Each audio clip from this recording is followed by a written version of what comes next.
Forever. Dog. Oh, yes. Yes, yes, yes. Hooray for Hollywood. I cannot wait to talk about two new movies that I saw this weekend. The latest Colleen Hoover adaptation, Reminders of Him, and the new A24 horror movie, Undertone. That's my kind of weekend, baby. That's my kind of weekend at the movies. Low stakes movies. Nothing but upside. Nothing but upside when you're doing a Reminders of Him and Undertone double feature. But first, it was Hollywood's big night last night. I tell you what, the Academy Awards rolled into town.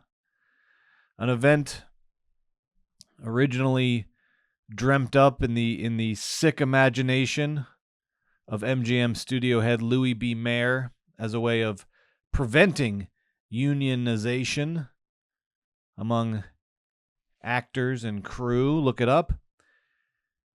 But which has been responsible for innumerable iconic moments over the years. Oh, all those great Oscar moments. And so I wanted to start this week's show, because last night was no exception. What an Oscars last night. What a great Oscars. And so I wanted to start out this week's show by handing out a couple of Oscars. These are awards for things that happened in last night's show, chosen by yours truly, the Georgia movie Dawg. Starting with the award for Best Deep Cut. Best Deep Cut. And there were a few deep cuts last night. But the winner of Best Deep Cut is that 2-second clip from The Lawnmower Man that played during that bit about vertically recropping movies for phones. Let me explain if you have no idea what I'm talking about. There was a really funny bit that Conan O'Brien did about vertically recropping movies for phones. One of the many bits last night that took dead aim at big tech and streaming's incursion into Hollywood and the destruction that it's leaving in its wake.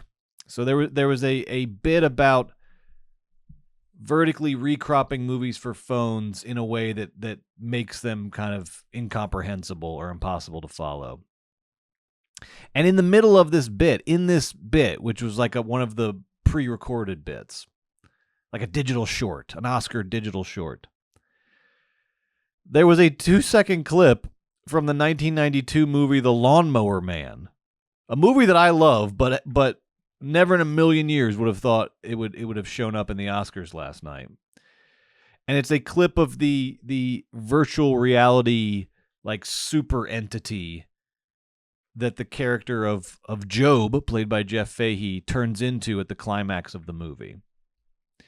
So it's like a little like VR villain. A sort of AI villain is what it's being used for in this bit last night. And I tell you what, fellow movie dogs, I tell you what, when that little clip, that 2-second clip of The Lawnmower Man popped into the Oscars telecast, I was like that meme of Leonardo DiCaprio pointing at the TV in Once Upon a Time in Hollywood. I went, "Oh, Lawnmower Man! Lawnmower Man!" And the people sitting on either side of me at the Buffalo Wild Wings bar got up and moved a couple seats down, and that's fine. I understand. But I refuse. I refuse to dampen my enthusiasm for The Lawnmower Man. And I'm so glad that it showed up in the Oscars last night, and that's why it gets this award for Best Deep Cut. Next, the David Lee Roth Award. The David Lee Roth Award for the person having the most fun on stage behind a person who is accepting an award. And this, of course, refers to the 1996 MTV Music Video Awards. I believe that's when this happened, when Van Halen, the band, reunited for the first time in 10 years, and they were presenting an award, which went to Beck Hansen, the musician. And then when Beck was up there doing his acceptance speech, behind him on stage, David Lee Roth was hamming it up so hard, your eyes just immediately went to him, and you weren't even paying attention to Beck, which then made Eddie Van Halen furious because he's a man of honor. And he said, "You cut that shit out, David. That's why we broke up, because it's all about you. It's all about you." This year's David Lee Roth Award for a person having most fun on stage at the Oscars behind a person accepting an award goes to Vicky Krieps. Oh, Vicky Krieps, the great actor from Phantom Thread, M. Night Shyamalan's Old, Viggo Mortensen's The Dead Don't Hurt. Love Vicky Krieps, and I loved seeing her having a blast on stage unexpectedly, much like the Lawnmower Man. I was not expecting to see Vicky Krieps on stage at the Oscars this year. But she had a role in the movie that won live action short. Well, one of two movies, because there was a tie, which was amazing. So she was in one of the two movies that won live action short. It's called Two People Exchanging Saliva. And so she went up on stage as part of the cast. But it was the directors, the co-directors, who were giving the acceptance speeches. But I didn't hear a word of what they were saying, because behind them, oh baby, Vicky was having a frickin' blast. She was sticking her tongue out. She was pointing at someone in the audience. She was pulling shapes. She was just having a frickin' blast, treating it like a Super Bowl victory parade, which is exactly how she should have been treating it. She made a little short earlier this year and said, "Oh, that was fun." And now she's on stage at the frickin' Oscars. Of course she's having a blast. I loved it. I also loved when David Lee Roth was hamming it up on stage. Beck's fine. He's fine. Let David Lee Roth have his fun. Eddie. Next, the Waylon Smithers Jr. Award for Sycophancy. The Waylon Smithers Jr. Award for Sycophancy. This goes to the biggest suck-up at this year's Oscars. And this year's award goes to everyone in the crowd who was performative laughing their asses off as Anna Wintour phoned in a couple of Devil Wears Prada jokes with Anne Hathaway as they were presenting Best Costume Design and Best Makeup and Hairstyling. And I get it. I know you all want to make sure that your Met Gala invites are secure. But can you please calm down a little bit? Can you please have some self-respect? And that's why the Devil Wears Prada, or whatever half-assed joke she mumbled her way through. And then the response, "Oh, Anna! Oh, Anna! Oh, you delight! Oh, you delight me, Anna! Oh, Anna, you're the best! You're the best!" She's got those big Chanel bubble sunglasses on, which if she took off, I think it would just be like the red light in the Terminator. Just like the red eye of the Terminator. She is terrifying. I mean, maybe it was less sycophancy and more just the laugh, like a "please don't kill me" laugh.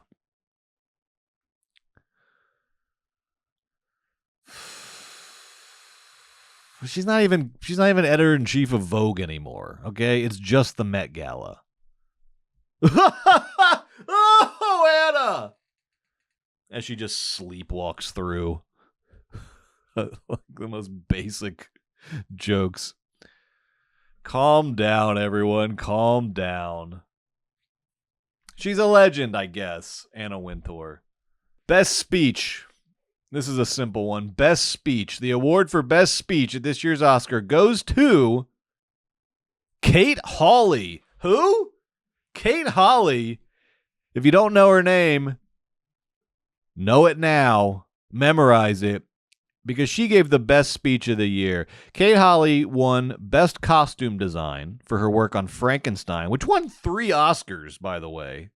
Guillermo del Toro's Frankenstein walked away with 3 Oscars.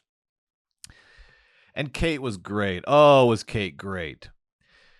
She started off her speech by mentioning, quote, artisans, alchemists, and dream weavers. Like she was quoting a Led Zeppelin song. I loved that. She made a Grey Gardens reference. I heard a Little Edie, the Little Edie to my Big Edie, or maybe it was the other way around. Grey Gardens reference. She gifted us like 3 Guillermo del Toro cutaways because she kept mentioning Guillermo. And so the camera kept cutting away to him just going... The first cutaway, he literally had his hands up here, and he was doing the oh my Kate, oh Kate the Great. I loved it. I love Guillermo's enthusiasm for movies, even if I don't always like his movies. I love his enthusiasm. She also said shit, and the censors were too late to the mute button. That was cool. Best fashion statement. Best fashion statement. Who gets it? Oh, everybody's trying to make fashion statements at the Oscars. But what was the best fashion statement? This year's award for best fashion statement goes to Jack O'Connell from Sinners, the lead vampire in Sinners. Also, he's so good in 28 Years Later, The Bone Temple. That's Sir Jimmy Crystal. Jack O'Connell. So what was this great fashion statement? Well, he paid tribute to Sinners by wearing prosthetic fangs on the red carpet. That's right. That's right. He came in costume. He had prosthetic fangs on. I think more people should do this. I think more people should wear costumes from their movies or bring props from their movies to the Oscars. How great would it have been if Wagner Moura showed up on the red carpet with that severed leg that they find in the shark's stomach in The Secret Agent, and he's just swinging it around, bopping Channing Tatum on the head with it. Channing loves it. Or what if Benicio del Toro had shown up with a 24 box of Modelo's. He's just handing out Modelo's, tossing Modelo's. You think Jesse Buckley's not gonna take a Modelo from Benicio del Toro? You think Kate Hawley isn't gonna crack open a Modelo to celebrate her best costume design win? You think if Benicio chucks Kate Hawley a Modelo on stage, he's not going to crack that thing open and chug it on stage? Would have made that great speech even better. Amy Madigan should have come in full Gladys makeup and fright wig. Just full Aunt Gladys on the red carpet. I think everyone should dress as their characters next year. Everyone should dress as their characters. Let's have some fun. And we'll know who started it. Props to Jack O'Connell. I hope you've started something here. I hope you've started a trend. The next award, it's the MVP award for most valuable person on the Oscars broadcast. And as good as Conan was as the host, and he was great, he's not winning this award. This award is going to the one, the only, the legend, Matt Berry. How many people were how pleasantly surprised were you? How amazed were you when the announcer's voice, you start hearing the announcer's voice, and you're like, that's Matt Berry. It's freaking Matt Berry is the announcer. I loved it. I loved it. Matt Berry was essentially the Don Pardo of this year's Oscars, doing all the, the announcements, who's coming on stage, all of that, in Matt Berry's voice. Oh, it just added another dimension to the Oscars. He even showed up. He was on camera. He showed up in a bit. Conan is a real one, so Conan acknowledged him on camera. And Matt Berry, this almost won. This was runner-up for the Deep Cut Award. Matt Berry referenced Basil Rathbone. Basil Rathbone. Great actor. Played Sherlock Holmes.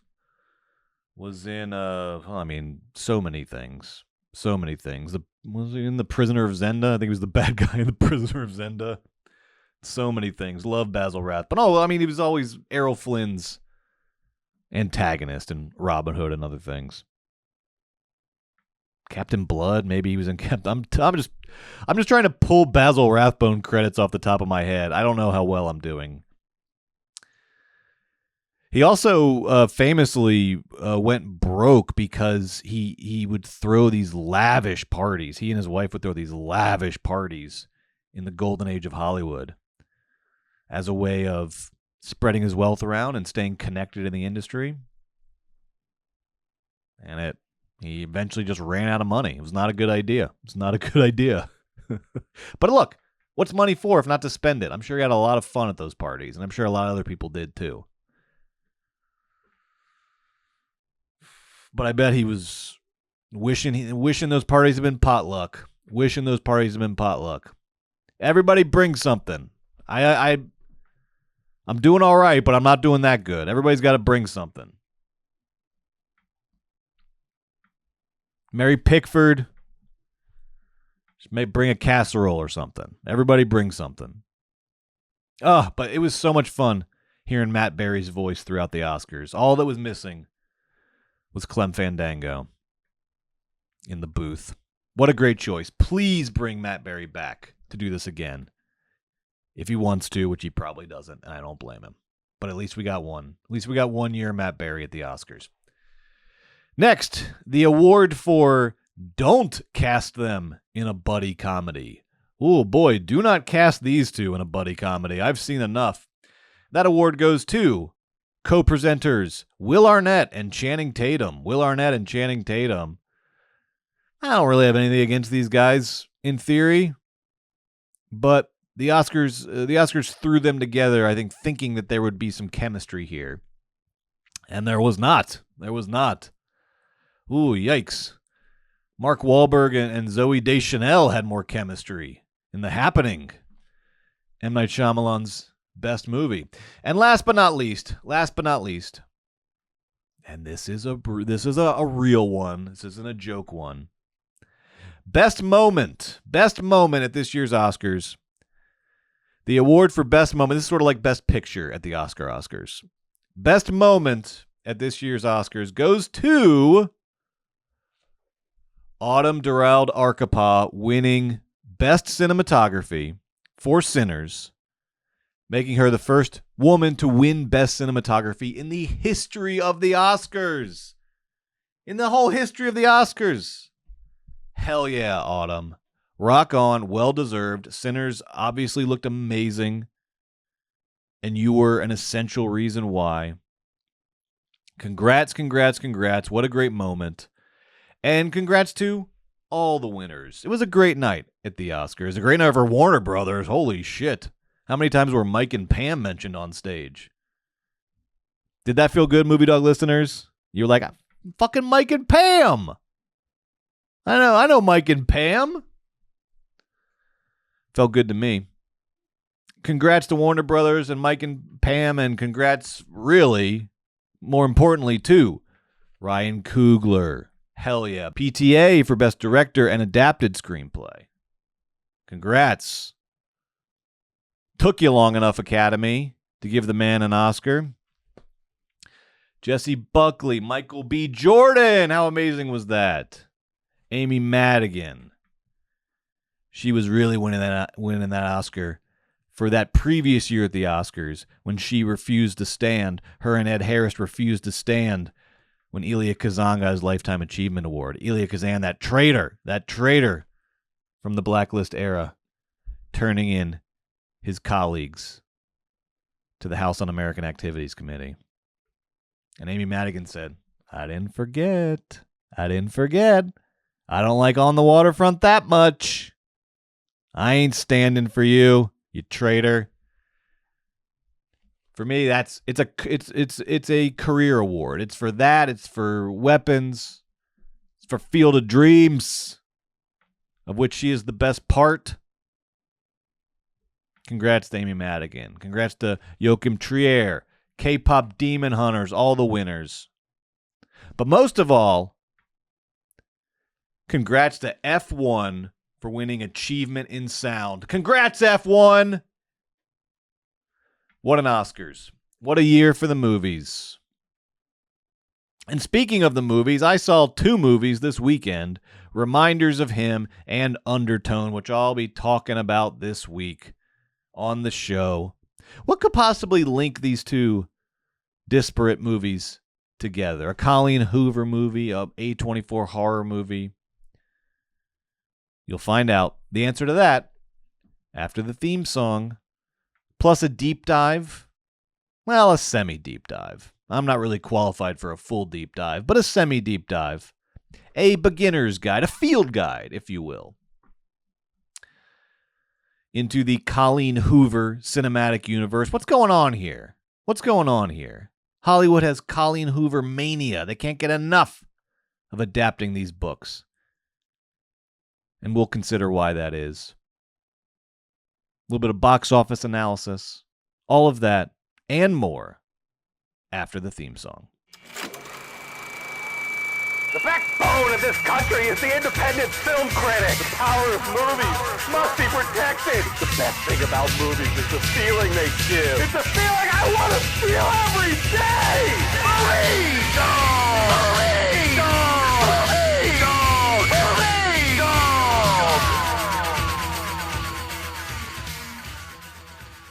This is Movie Dawg, the weekly show that digs its teeth into the present, the past, and the future of the movies. I'm Brett Boehm, a.k.a. the Georgia Movie Dawg. And if you enjoy this show, if you're a fellow movie dog, won't you please consider signing up for the Movie Dawg Patreon at patreon.com/moviedawgshow. There's a link in the show notes. You can just click on that, go right there. Your support on Patreon is crucial to helping us to continue to make this show. And I appreciate everybody that has signed up for the Patreon. I appreciate you so much. Thank you. I love the conversations we have over there. I love that after the episode comes out, there's some back and forth. We talk about the stuff that was on the episode. I love that. I love the community that is developing on the Patreon. And I appreciate you all so much. And in return for your support on the Patreon, you get some pretty top shelf bonus content. This is not phoned in. Oh, I gotta do a freaking bonus thing. All right, just I don't know. Hey, let's do the top 2 Charlie Chaplin movies. No, you get some top shelf, thought out and executed bonus content. Just last week on the Patreon, the Philly Movie Freak and I dropped not 1, but 2 bonus episodes closing out our Best of 2025 series. We picked our top 5 actors and actresses from the movies of 2025. That was a lot of fun. And then we picked our top 5 directors, and we each picked our top 10 movies. That was really that's the big one. That's what it was all leading to. As I confessed on that episode, I watched 153 new releases last year, most of them in theaters. 153 new releases. If you go to my Letterboxd, that's GA Movie Dawg. If you go to my Letterboxd, you will find a complete best to worst ranking of those 153 movies from last year. Arguably the most definitive rankings of the movies of 2025. But I would start with The Freak and I's top 10 movies of 2025, a bonus episode that you can only find on the Movie Dawg Patreon. And The Freak, I will say, The Freak is always good. The Freak is The Freak. The Freak was on fire in this top 10 movies of 2025 episode. There was a movie, you'll have to listen to find out which one. There was a movie that had the Freak in tears on the show. He could not contain himself. This movie meant so much to him. I found it to be deeply moving. I was sitting there, I was very moved by hearing the Freak talk about this particular movie. I found it deeply moving, as well as a tad worrisome, because I knew that he had to go to a pretty important business meeting, important for our company, immediately after the recording was over. And so I was a little worried that he was going to be going into that meeting with some real baggage from the episode that we recorded. But you know what? He nailed that meeting, baby. He freaking nailed that meeting. Because that's the kind of pro that he is. And that's why they call him the Freak. Because he freaking does it. Whatever it is, he does it. And he does it well. That was last week on the Movie Dawg Patreon. But this week, oh, baby. Oh, baby, this week. This week, I cannot wait. I am so excited. The Freak and I are commencing the start of a new season of Weekend at Bergman's. That's right. Our big bonus show, the one that started it all. The first show that the Freak and I did together, Weekend at Bergman's, where we pit art house movies versus popcorn movies. We have to tell you which one we like better, and we have to be honest. We spent over a year plus, going through the best popcorn movies and art house movies of the 80s. We did a whole 1980s season to determine the ultimate movie of the 1980s. You'll have to go back through the Patreon to find out what movie we picked as the ultimate movie of the 80s. But it was a process. It was a year-plus process. We left no stone unturned. And wouldn't you know it, we had so much fun, we're doing it again. This time with the 90s, baby. That's right. That's right. The decade that was, for me, more formative than any other decade in terms of making me a movie lover. I caught the bug in the 80s, but more theoretically than actually, because I wasn't allowed to go to a lot of movies. But it was the 90s. Oh, the 90s. I got a VCR in my room, a hybrid VCR TV. I got a job.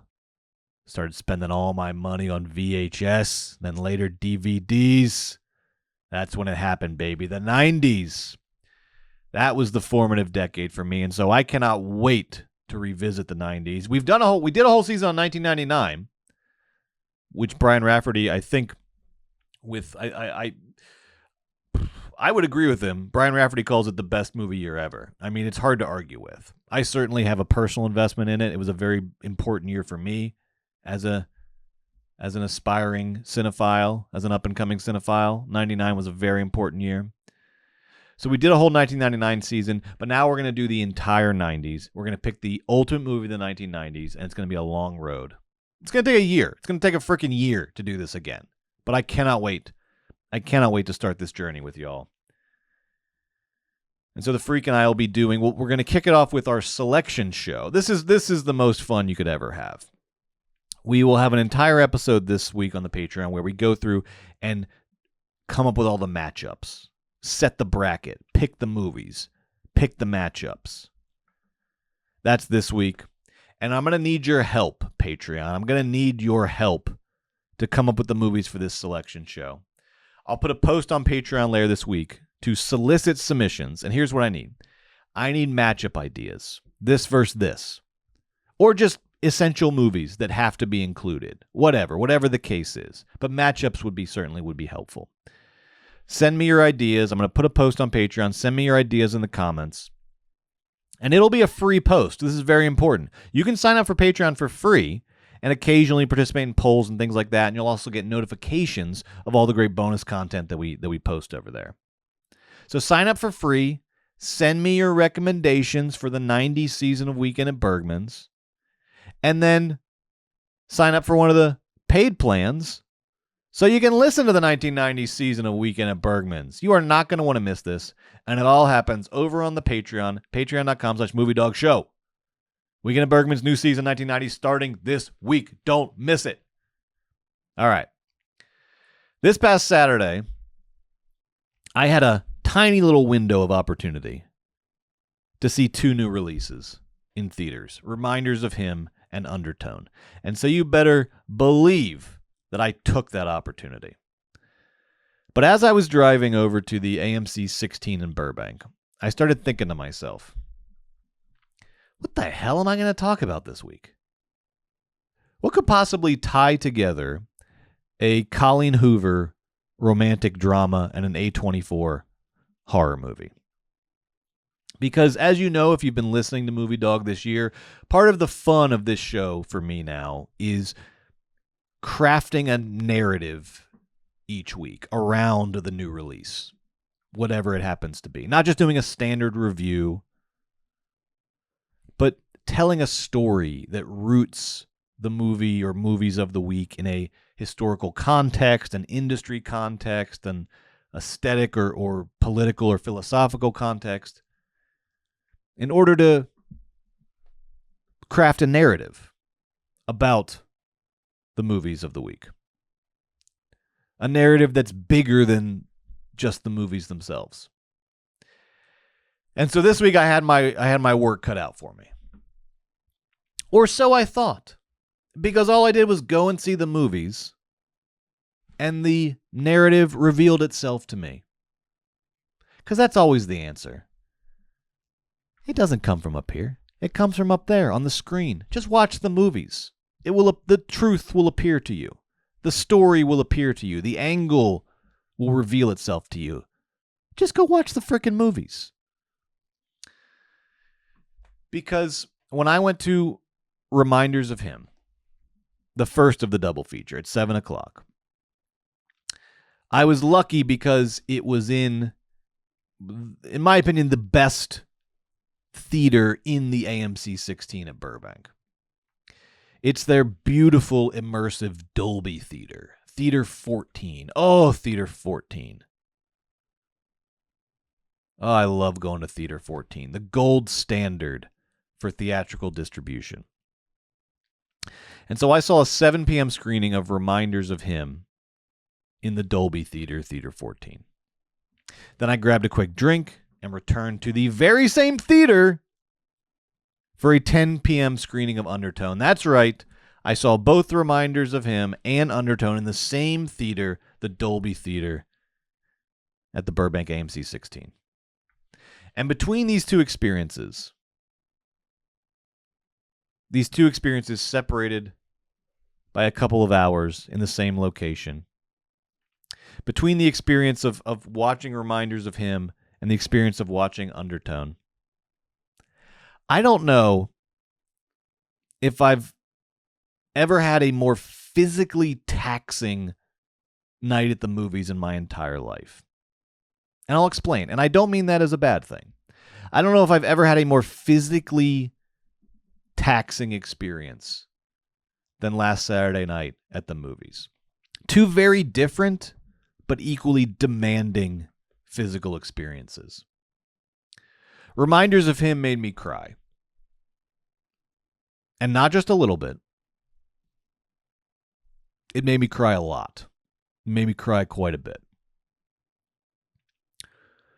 At a point, I had to tell myself inside my head. I had to tell myself, you have to stop. Stop it. You have to stop fucking crying so much. Stop. You're fucking crying too much. Stop it. And that's not because I'm ashamed of crying at the movies. I love to cry at the movies. And I feel no shame about it. But in this case, it was getting to be a lot. It was becoming audible. I couldn't, when you're kind of sort of sniffling and all of your like your nose and your eyes and it's like your whole face is participating in it. And it's like there's sounds. So I wasn't ashamed, but I was worried that I might be interfering with some date nights that were happening near me in the theater. I was crying so hard at reminders of him. I kid you not. I was crying so hard that when I left the screening, and they should use this in the marketing. Universal marketing team, feel free to use this in a commercial or on the poster. The reviews haven't been that great so far, so you should definitely use this. This is probably your best marketing tagline you're going to get. And you can quote me as Georgia Movie Dog. After I left reminders of him and I grabbed a drink in the AMC bar to kind of like chill out and relax, I sat there collecting myself and I Googled, I kid you not, I took out my phone and I Googled, why do we cry? Like I was Googling like what is the physical, like the physiological, biological reason that humans cry. That's how hard I cried in reminders of him. I was literally Googling, what the fuck is happening to me? What is happening to my body? What was that?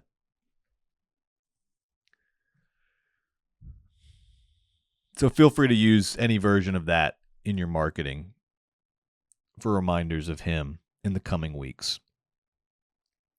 But that was just the start. That was just the start of my Saturday night. The movies were not done with me. No, they were not. I still had miles to go before I slept. The movies said, okay, I see you. Theater 14, the sort of like a room in the Overlook Hotel. Theater 14 had a mind of its own that night, a presence. It recognized me. It looked through me. It saw what had happened at reminders of him and said, we got one. Oh, we got one. You impressionable little puppet. You 43-year-old ball of clay. We've drained you of your tears. We've drunk your body to the lees. We've left you a red-eyed husk. And now we're gonna scare the shit out of you. Now we're gonna go boo! Boo! So many times that you won't even be able to see straight when you walk out of Undertone. They're going to find you on the side of the 5, wandering alone in the dark like Oedipus. 2 bloody cavities where your eyes used to be, screaming into the void. I saw reminders of him and Undertone back to back. Fellow travelers, take pity. And so on this week's episode of Movie Dog, I want to consider, and here's our connective thread, I want to consider our physiological responses to movies. It's something we take for granted, but like a lot of things we take for granted, becomes kind of strange and interesting the more you think about it. Why do we respond physically to the theater of cinema? There is an entire school of film theory devoted to this, called cognitivism, or cognitive film theory, that seeks to connect the dots between the screen and our bodies and explain why movies have such a powerful psychological effect on us.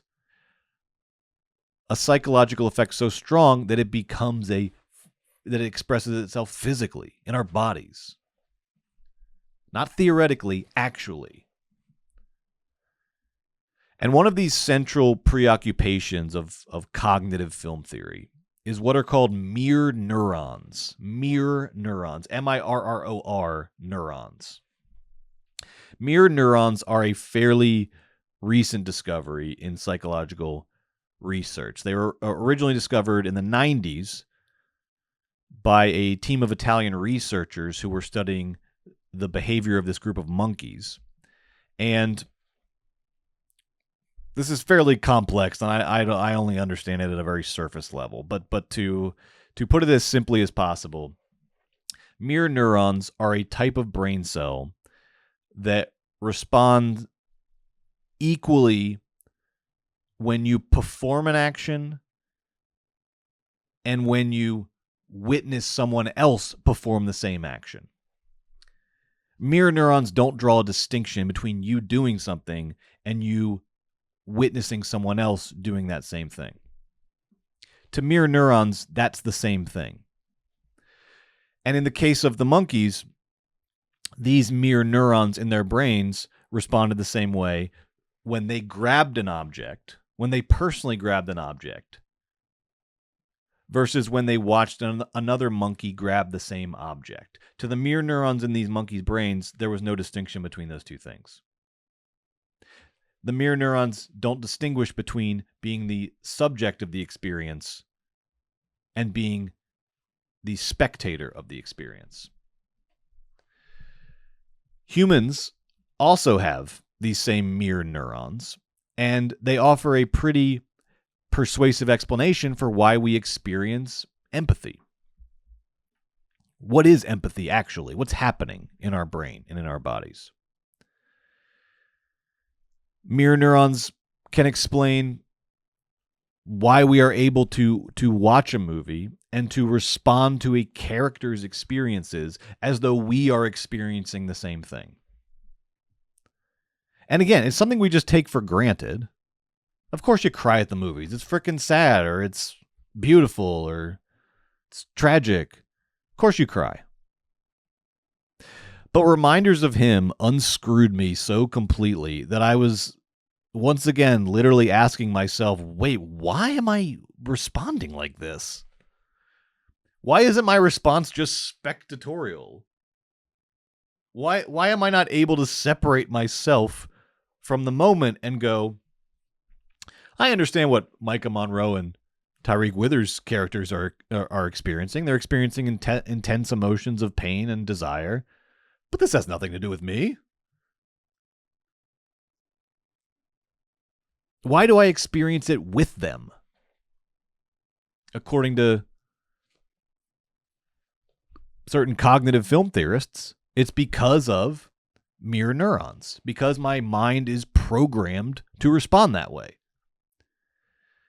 And because our brains are programmed to respond empathetically, it means that empathy is one of the ways that we fulfill our human imperative, one of the ways that we become more human. Despite what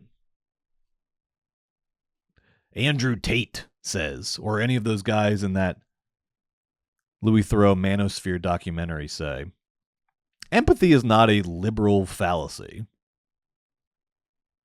Empathy is not snowflake behavior. Empathy is a psychological imperative. Our brains want us to watch movies. I mean, experience art of any kind, but this show's about the movies. So that's the example I'm using. Our brains want us to watch movies because movies exercise our mirror neurons and thus make us more human. Movies are workouts for our brain. And again, I don't mean that like figuratively or loosely. I mean that literally, physiologically. When you're sitting there doom scrolling Instagram, that's not exercise. your mirror neurons are like E.T. in that creek bed as the life drains from his body because he's lost touch with his life source. But when you watch a movie, when you watch it actively, critically, when you're engaging, your mirror neurons wake up. They crack their knuckles. They say, let's get to work. Time to get to work, baby. Here we go.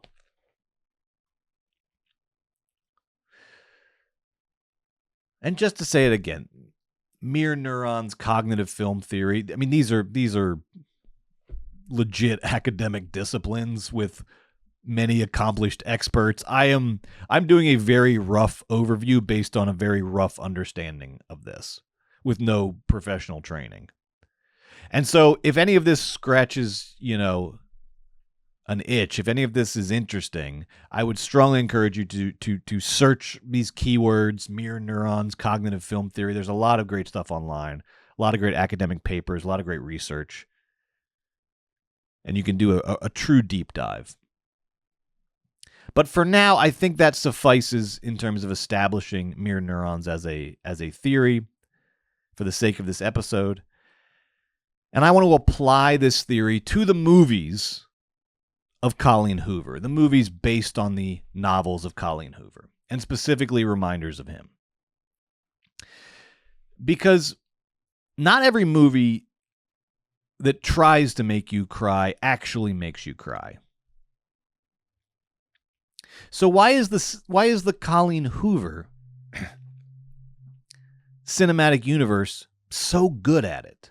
So good at reducing me to a blubbering puddle? If you've listened to this show long enough, I confessed already that I cried, not as much, but I cried at It Ends With Us. The one that's now famous for the Blake Lively, Justin Baldoni lawsuits. I didn't know any of that at the time. But there was some parent-kid stuff, and it got me. It frickin' got me. It got me. And then reminders of him really, really got me. So why does Colleen frickin' Hoover, CoHo, to her fans, to her hardcore fans, of which I guess I have to include myself now, based on these responses that I've had to her movies. Why does CoHo have such privileged access to my mirror neurons? Why does CoHo get to me? And I can't imagine that I'm alone in this, based on the innumerable TikToks of people on Book Talk crying as they recount their favorite moments from her books. I'm not alone here. So what is CoHo's trick? What's her secret? Colleen Hoover, if you don't know, is one of the most successful and prolific novelists of our time. She started self-publishing in 2011, not that long ago. But since then, she has published 24 novels that collectively have sold over 20 million copies. For several weeks in 2022, she held 6 of the top 10 positions on the New York Times paperback fiction bestseller list. 6 out of 10! Colleen Hoover is a literary phenomenon with a diehard audience. She writes primarily in the genres of romance, young adult, and her massive audience, this massive audience that has cohered around her novels, was largely driven, at least at first, by word of mouth, by organic marketing, specifically on the aforementioned Book Talk, the TikTok sub-community dedicated to book reviews, recommendations, etc. Colleen Hoover is the god of Book Talk. And just like, it's a thing we hear again and again, just like Five Nights at Freddy's amassed its massive audience more through subreddits, fan culture subreddits, and Twitch streamers than through the game itself. Because that's how things work nowadays. This is how fan bases coalesce, is often independent of the work itself.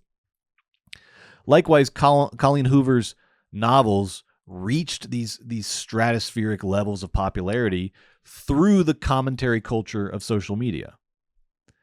And her success owes, in large part, I would say, from what I've read, to how perfectly her work feeds the engine of social media and the new internet. Her books are just the kind of books that make for good social media content, talking about them, crying about them, etc. Hollywood, on the other hand, was fairly late to the Colleen Hoover party, as they are late to most parties. Because, to be fair, movies cost at least $25 million to make, often much more than that. And so Hollywood is never shown up to the party until the party is undeniable. Until the party justifies a $25 million production budget.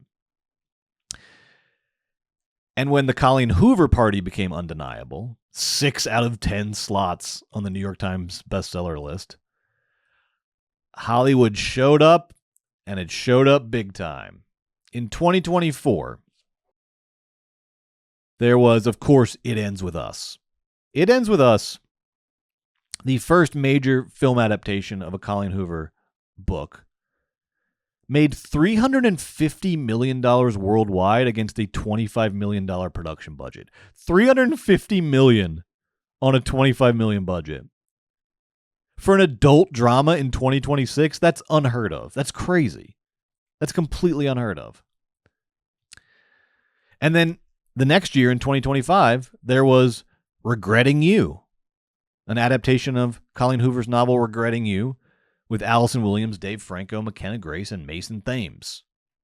Thames? Is it pronounced like the river? I don't know. I should find that out. He's in every movie. And Regretting You made $90 million on a $30 million budget. Another hit. Maybe not quite as big, but that's a hit. 90 on 30, that's a hit. And so now Hollywood is saying, oh, baby, feed us. Feed me, Colleen Hoover novels. Feed us like little baby birds, baby. And wouldn't you know it, this year there are not one, but 2 adaptations of Colleen Hoover novels hitting theaters. Reminders of Him, and then later this year, Verity, a movie called Verity with, get this cast, Anne Hathaway, Dakota Johnson, and Josh Hartnett, directed by Michael Showalter. Very cool. So that is 4 adaptations in 3 years, and now Anne Hathaway and Dakota Johnson want a piece of the pie. That is all the evidence you need that Colleen Hoover is viewed by Hollywood as that rarest of rare things in 2026, a box office safe bet, a guaranteed return on investment.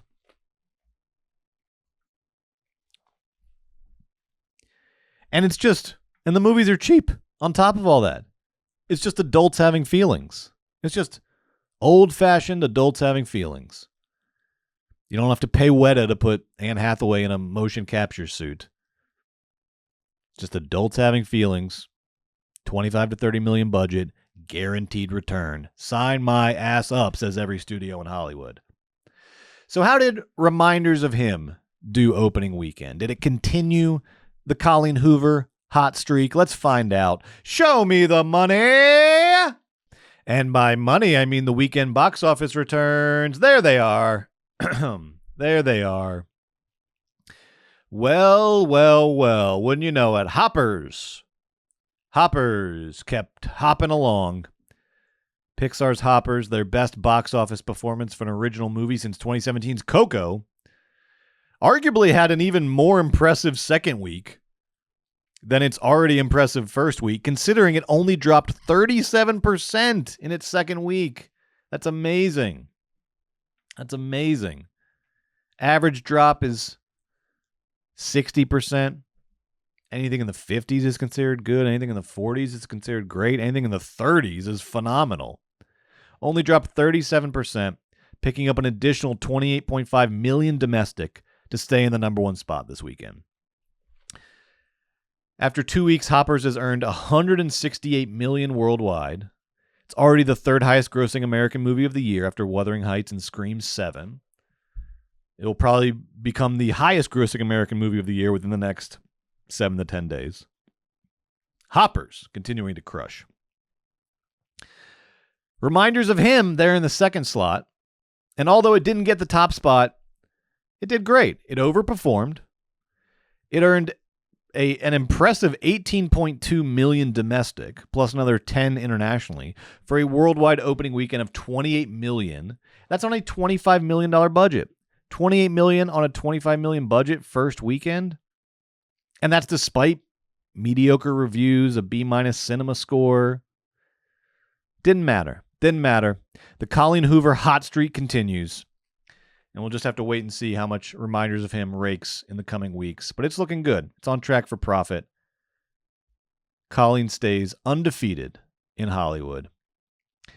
Likewise, Undertone had a really strong start for A24. And this is a micro-budget movie. This movie cost $500,000 to make. And A24 bought it for an undisclosed amount that's in the mid seven figures, so let's say $5 million. Cost $500,000 to make. A24 buys it for $5 million. Opening weekend, it makes $9.3 million domestic. It didn't have an international release. $9.3 million domestic. They've already got their investment back. They've got to be happy with these results. It's getting some nice word of mouth, some nice reviews. We'll see what it does second week, but it's all gravy at this point. Really good start. Really good start for Undertone. And nice weekend overall. In total, the weekend box office was $84 million this weekend. That's a very impressive Oscar weekend at the box office. Compared to last year, that is a 61% increase in ticket revenue. These are the weekends. These are the weekends that Hollywood needs to pay attention to as it charts the future, charts its next phase.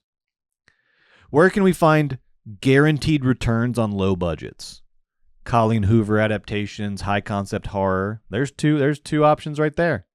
These are the weekends you got to pay attention to. All right, let's talk about Reminders of Him. Now, according to Colleen Hoover herself, Reminders of Him is one of the most, if not the most essential, the most representative of her novels. It's the one that she recommends that you start with if you're a CoHo newbie, which until very recently I was. And so I feel confident in using Reminders of Him as an exemplar of her work as a whole, which is more or less what I'm going to do. Reminders of Him, the movie, is directed by Vanessa Caswell from a screenplay by Hoover and Lauren Levine, based on Hoover's 2022 novel. It stars Micah Monroe, who you know from It Follows, Long Legs, bunch of great stuff. Tyreek Withers, who last year was in Him, the I Know What You Did Last Summer remake. He came up in a bunch of CW shows. Rudy Pankow, Lauren Graham from Gilmore Girls, and Bradley Whitford. Oh, you gotta love when Bradley Whitford shows up in a movie. So what's this movie about, Reminders of Him? Well, good news. It's not Inception. It's pretty simple. I'll explain it to you. Micah Monroe plays a small town girl in Wyoming. Her name is Kenna. And Kenna falls for a small town boy named Scotty. But then, after a romantic night at the lake after they've become engaged, a romantic night at the lake during which Scotty gives Kenna half an edible, half a gummy. Kenna is then driving them home. She hits a sort of pothole and flips her car. Scotty dies. And Kenna is charged with vehicular manslaughter because A, she was high, and B, she left the scene of the crime. Even though, as you later find out in flashbacks, she was high and desperately searching for help, searching for anyone. They're out in the middle of nowhere. She's trying to find someone that can help. She wasn't fleeing. She was looking for help. But nevertheless, she is, based on the evidence, found guilty of vehicular manslaughter, sentenced to 7 years in prison. She was also pregnant at the time of the accident, and her baby is delivered after her conviction. She's literally handcuffed to the bed where she's giving birth. And her baby, who had some health complications, is immediately taken away from her and then given to Scotty's parents to raise. Scotty's parents blame Kenna for their son's death. They don't want anything to do with her. They hold what seems like an eternal grudge against her. They don't want her to ever even see her baby or have anything to do with her life. Meanwhile, Scotty's best friend, Ledger, played by Tyreek Weathers, has returned home after an injury ended his NFL career. He was in the frickin' NFL, this guy, Ledger. And he is also helping to raise Kenna's daughter. But then Kenna gets out of prison early for good behavior, and she returns home to this hometown, hoping to reconnect with her daughter, who she's never really met. Ledger finds himself stuck in between two worlds. His loyalty to Scotty and Scotty's parents, and his growing romantic feelings for Kenna, who he finds out isn't the villain that she's been portrayed as, but actually is a good and interesting person that he could see himself being in a long-term relationship with. What's going to happen to all of our characters? You got to watch Reminders of Him to find out. Now, the reason that Reminders of Him is so emotionally impactful to me, why it was so emotionally impactful to me and to a lot of people, I believe. The secret recipe. What is Colleen's secret recipe that has made her the Nikola Jokic of the New York Times bestseller list and one of the most bankable sources of IP in Hollywood? The secret recipe is the way that she navigates the intersection between romance and trauma. Romance and trauma are the engines that drive the Colleen Hoover universe. And each one on its own is obviously capable of eliciting strong emotional responses from an audience. We respond strongly to romance, we respond strongly to trauma, but when they are combined together in the specific way that Colleen Hoover combines them together, they are more powerful than mere mortals can withstand. The characters in the CoHo universe experience desire and romance with the sweetness of a rom-com. But they also experience tragedy and trauma like they're in fucking Manchester by the Sea. Colleen Hoover movies are like, what if we mixed You've Got Mail and Manchester by the Sea? Do you think people's heads will explode? Do you think it'll be like Scanners? Let's try it and see what happens. Do you think people's mirror neurons will just start exploding inside their head? And specifically, the biggest emotional moments in Reminders of Him, the moments that crushed me the most, are when Colleen layers multiple emotions on top of each other in a single scene so that the effect is this just massively volcanic emotional catharsis. Because there are so many emotions happening simultaneously, but there is a clarity to them all. Her strength is also in how she doesn't overcomplicate the emotional experiences of her characters. The emotions are always clear and simple and direct, and thus all the more powerful. For example, there's a scene late in the movie where Kenna is finally able to visit her daughter for the first time. And you're not just experiencing one emotion vicariously via one character. You are experiencing so many emotions at once. Kenna's relief and joy, plus Ledger's love for Kenna, plus Scotty's parents are going through it because they're there. Their compassion is starting to outweigh their animosity and regret. And all of these emotions are just layered on top of each other in a way where they combine together to create something bigger than their individual parts. This just emotional freaking this just, it's a catharsis. I don't know what else to call it. It's a physical experience. It's so many emotions at once. But it doesn't get bogged down. It doesn't get messy. There's such sort of clarity and precision and simplicity. And her prose is the same way. I read reminders of him. The prose is shockingly unadorned.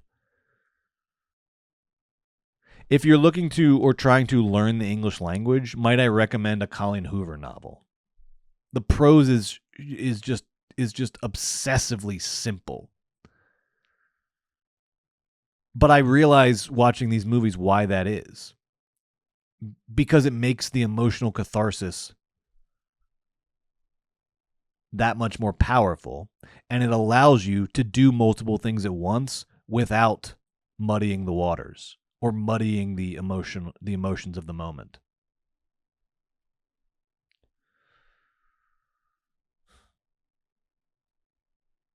Just longing on top of sadness, on top of trauma, on top of forgiveness, and it's all happening at once. And you're just like, what the fuck, CoHo? My body can't take this. But it's that emotional density that maximizes the movie's ability to make you feel. And it's the reason why I'm going to say this is a 3-star movie. I thought it was good. It's the reason why a 3-star movie is able to make you feel this much. Its ability to elicit a strong physiological response in the audience is what makes it bigger than itself. It's what allows it to exceed its limitations.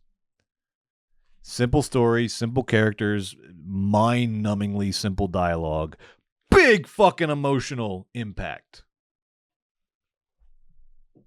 In a way, Colleen Hoover is having a private party with your mere neurons and you're not invited.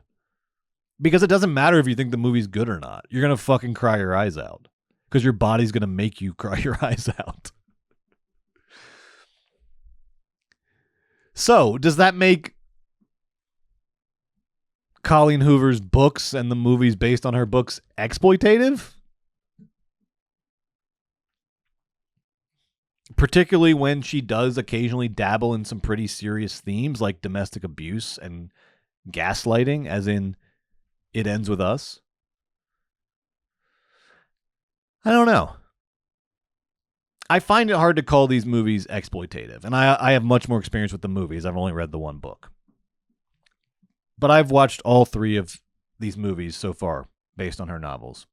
I find it hard to call them exploitative because, for one, there's never a hint of like a messiah complex or self-righteousness in these movies. You never get the feeling that she thinks she's saving the world.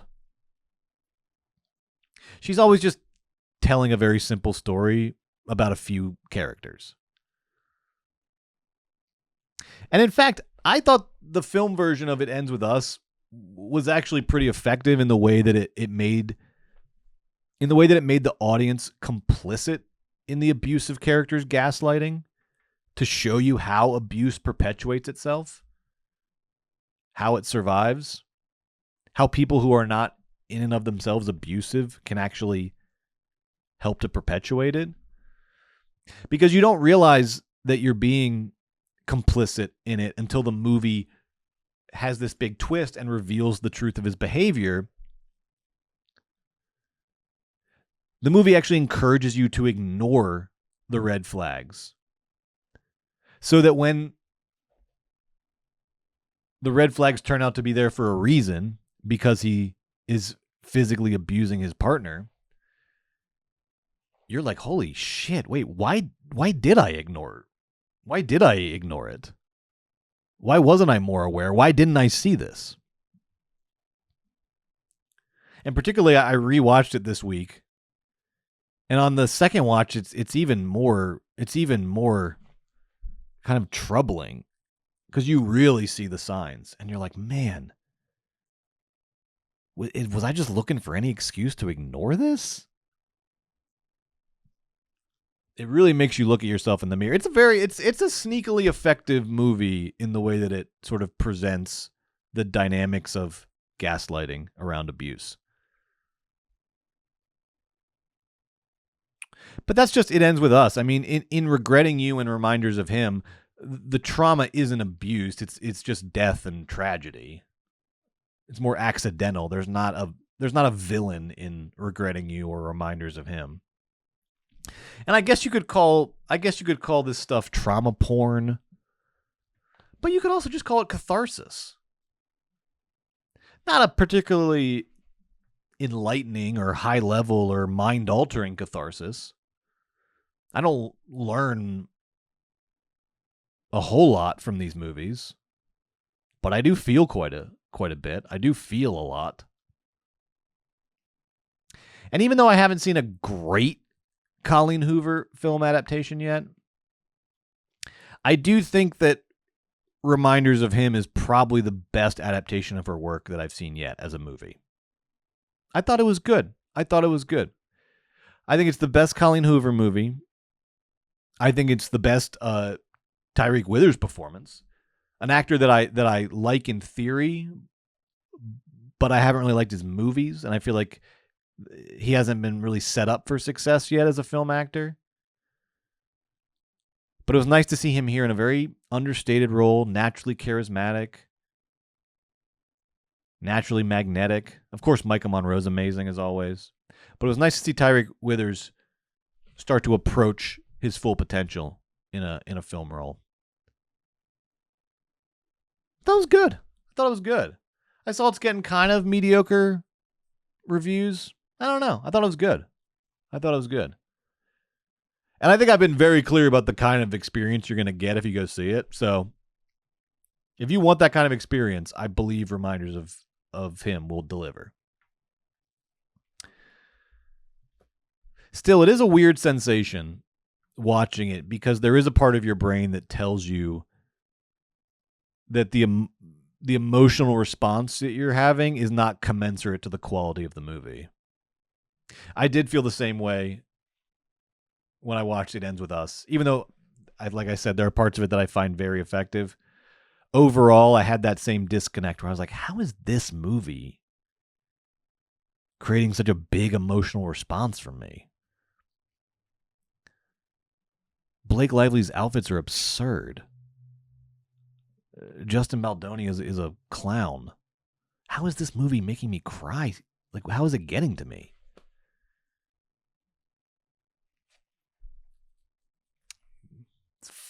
It's because it's your body doing it. The physiological response. I did not cry at Regretting You, I will say. I did not cry at Regretting You. In large part because, and this brings me no joy to say, this does not bring me any joy to say, but I have to be honest on this show. I have to be honest, it's my directive. Dave Franco is our worst dramatic actor at the moment. He can sleepwalk through a comedy and be fine and hit the beats. He is atrocious at drama. Please stop casting him in dramatic roles.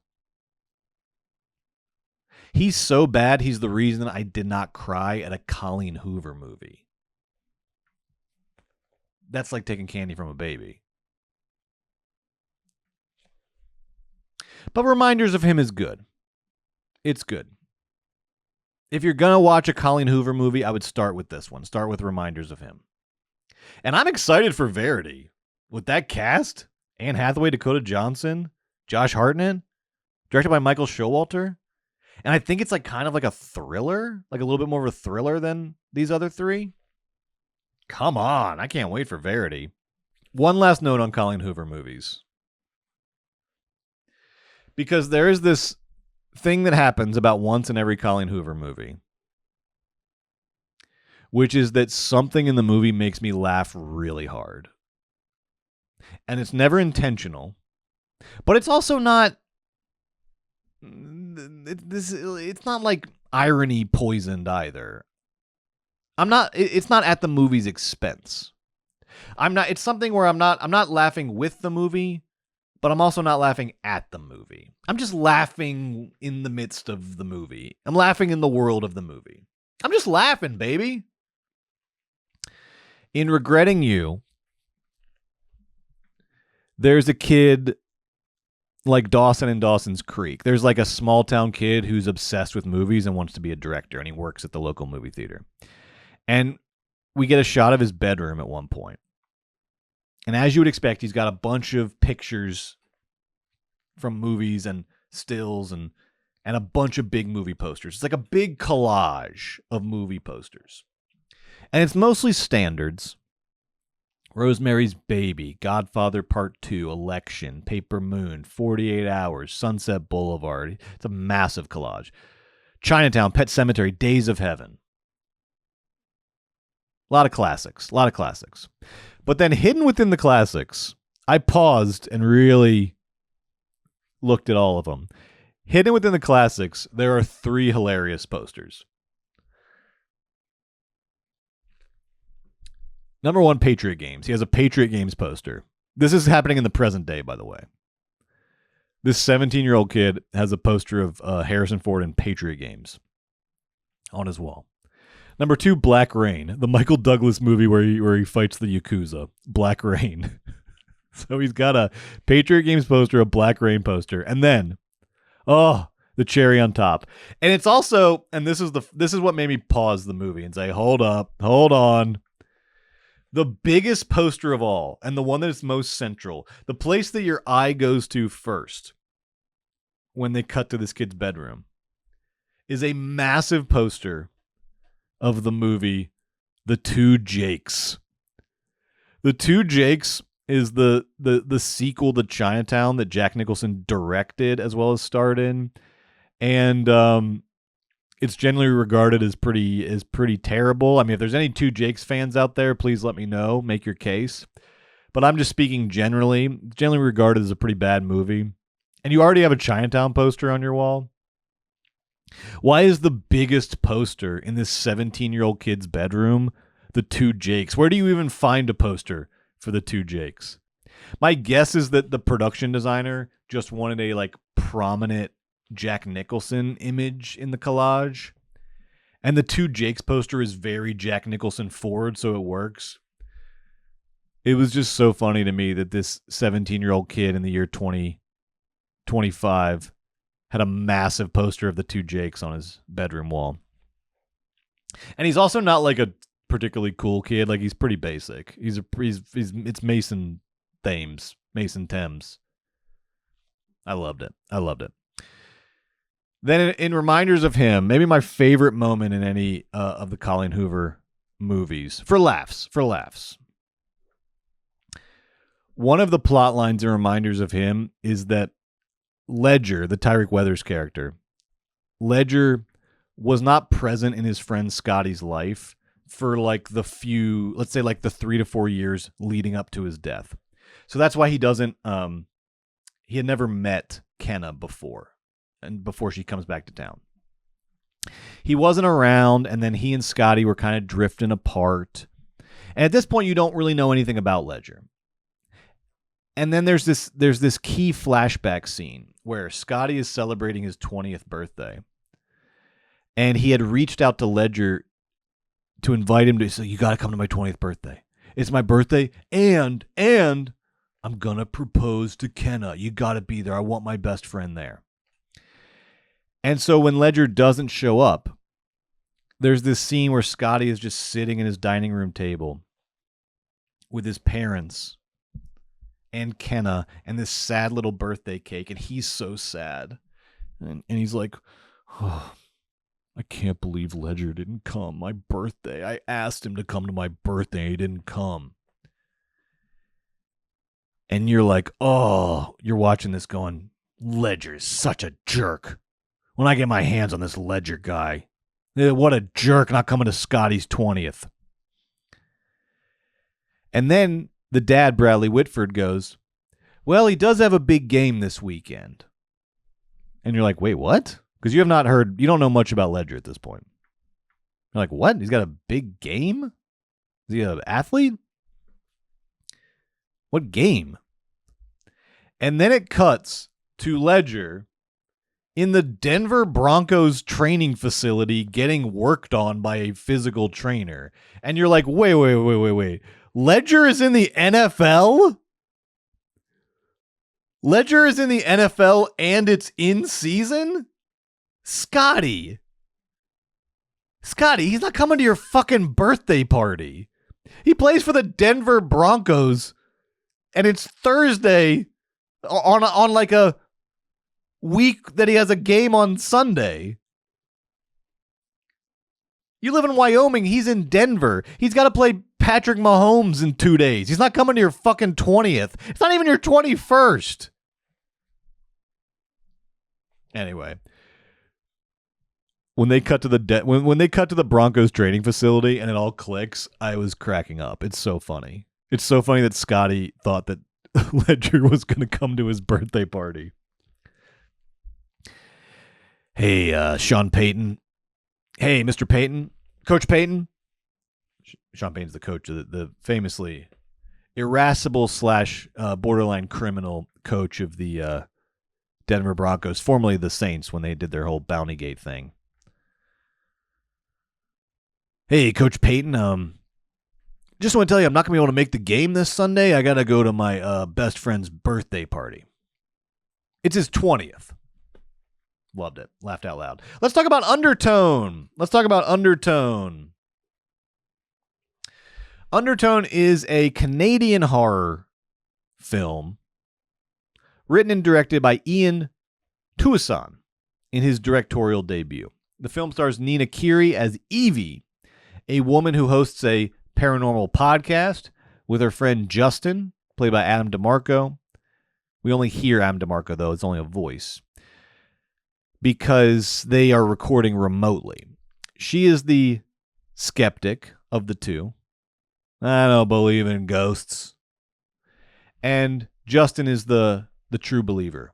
I believe in ghosts. Now, after Evie moves back home to become the caregiver to her dying mother, played by Michelle Duquet, she and Justin are recording their podcast remotely, and they are sent recordings of a married couple who is experiencing paranormal noises in their home.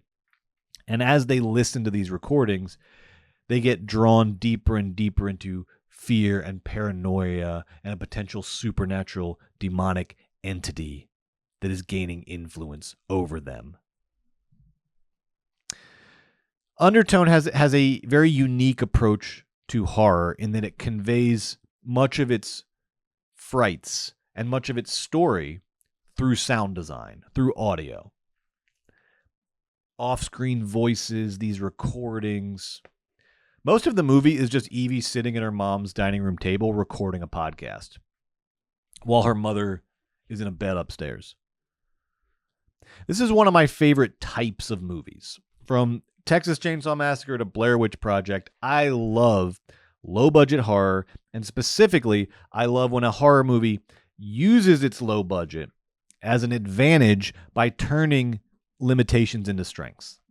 Finding an angle, whether it's the mockumentary style of Blair Witch Project or the security cam, home security cam footage in Paranormal Activity, or the audio-centric scares of Undertone. Finding an angle so that your limitations become, more than strengths, your limitations become the premise of the movie, the themes of the movie, the narrative engine of the movie. Horror movies that are able to turn their limitations into the point of the movie itself. And in this sense, there's a lot about Undertone that I like. It is sleek. It is focused. It is detailed at every level. Production design, sound design. It feels like it costs more than $500,000. It is a good-looking, sleek movie for a micro-budget movie. And above all, I like that it's scary. It is actually scary. Finally, I was told it was going to be scary, and it was scary. Undertone is one of the scariest movies I've seen in a while, based solely on the physiological response that it elicits, to return to the theme of this episode. Similar to the reason we cry at movies, because the mirror neurons in our brains are experiencing the character's pain and sadness as our own pain and sadness. Similar to that, the reason why we respond physically to horror movies is because the brain's amygdala activates the classic fight or flight response, which releases adrenaline, dopamine, and cortisol, the kryptonite of the manosphere. Releases adrenaline, dopamine, cortisol, causing increased heart rate, muscle tension, sweating. This is all happening because the brain thinks that the body is actually in danger. Much like when you watch Reminders of Him, your brain thinks that you are experiencing the trauma that you're watching someone else experience, or thinks you're experiencing the desire and love that you're watching someone else experience. In a horror movie, your brain thinks the danger is real. It thinks it's real, and it has to respond as such. That's when a horror movie has really refined its scares. And in Undertone, oh baby, I was experiencing some big time fight or flight responses. There is no gore in this movie, but there is plenty of terror through these creepy audio recordings. Oh, they're so creepy. That blend with the sounds of the house itself, so that both Evie and you, the audience, have difficulty distinguishing what's real from what's in the recording. This is a scary movie. This is a scary movie, particularly in a frickin' Dolby theater. It's very scary. But, and I hope I can explain this, that was also the limitation of Undertone. How scary it was. Because there was also a sense that Undertone was a little too desperate to be scary. It was almost anxious to be scary. And so it pulls out a lot of tricks with sound design, jump scares, that forces you and forces your body into one fight or flight response after another. And with a lot of the sound design, I was scared, but I was also in my head going, well, of course it's scary. My body has no choice but to be scared right now because this is some scary shit that you're doing. But the fact that my brain was starting to sort of divide the experience like that means that Undertone wasn't hitting sort of the deeper levels of horror. What actually makes something terrifying in this fuller way? Because in a movie like this, an elevated horror movie with a great premise, I'm looking for more than just, oh shit. I'm looking for more than surface scares. I am looking for a type of fear that digs its claws into you, a type of fear that triggers more than just a basic physiological response. I'm looking for dread, primal terror. To take Blair Witch Project again as an example, the thing that's the scariest about Blair Witch, before we even get to the big classic nighttime scares, running through the woods and the creepy house, before we even get to that, the scariest thing about Blair Witch is them getting lost in the woods. And there are no jump scares during that section. There is just this gathering dread of how scary it is to actually be lost in the woods. That's what I wanted more of in Undertone. That kind of fear to fill out the horror of the movie. So that it's not just sort of surface jump scares and creepy sounds. Something that dug deeper inside of me. Something that got down deeper. Something that eats at you the more you think about it. Something that you can't just sort of flick away when the movie's done. Undertone never quite found that deeper level to the horror. And so the surface scares, as scary as they were in the moment, had nothing to root themselves in. And the premise, even though there's a lot of good audio-based horror in this, the premise of the audio sort of being the horror, the audio being the story, that premise is not paid off as well as I would have hoped in a movie like this. We never get the big payoff. And in fact, the climax of the movie, the big final scare, depends more on the visual than it does on audio, which felt counterintuitive to the nature of the movie. I was waiting for the audio angle to really find its reason for being and to find its like big ultimate down deep scare, and it never quite gets there. But it's also not used as a novelty. This is not a bad movie. It's just a movie that I wanted a little bit more out of and didn't get. And so in Undertone, I thought that the movie's capacity for eliciting strong physiological responses in the audience actually inhibited the movie from reaching its full potential because it became a bit of a crutch. It became an easy way to be scary, and it trapped the movie in a lower dimension than it was. I think it was capable of doing more. It was a great premise that was left somewhat unrealized, but I still like this movie. I am also going to give it 3 stars. 3 stars. 2 3-star movies. That's a great night. That's a great double feature. 3 stars. It was good. Because when you can scare the shit out of me on a $500K production budget, that's basically an automatic 3 stars right there. But that's kind of where the movie stays. And so that's where my rating is going to stay. 3 stars. It was good. But, it could have been better. It could have been better. Maybe even great. Some of those sounds are fucking terrifying, though. Some of those creepy sounds are very creepy. Thank you. Thank you for joining me on another episode of Movie Dawg. Next week, okay. All right, here come the heavy hitters. They're rolling out the heavy hitters. Next week, it's Project Hail Mary with Ryan Gosling, directed by the team of Lord and Miller. They did the Lego movie. They did the Spider-Verse. Project Hail Mary. Let's do it. Sandra Hüller's in it. That's very cool. And also, Ready or Not 2. Ready or Not 2 from the Radio Silence team, the team that ruined Scream. But I am interested to see what they do here. I liked Ready or Not. I liked the first one. I really like Samara Weaving. Also, frickin' SMG is in this cast. Sarah Michelle Gellar. Hell yeah.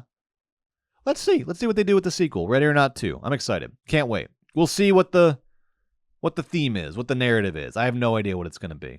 But these are 2 interesting movies, and there's got to be something interesting to talk about in regards to them. And in the meantime, big week on Patreon.